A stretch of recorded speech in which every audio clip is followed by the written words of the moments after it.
Honorable President, our organization wishes to draw the attention of HRC to the dire human rights situation in Azad Kashmir and Gilgit-Baltistan,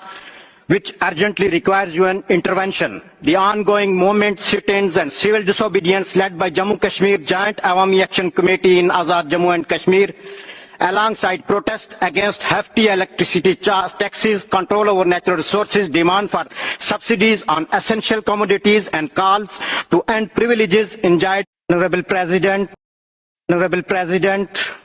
our organization wishes to draw the attention of HRC to the dire human rights situation in Azad Kashmir and Gilgit-Baltistan,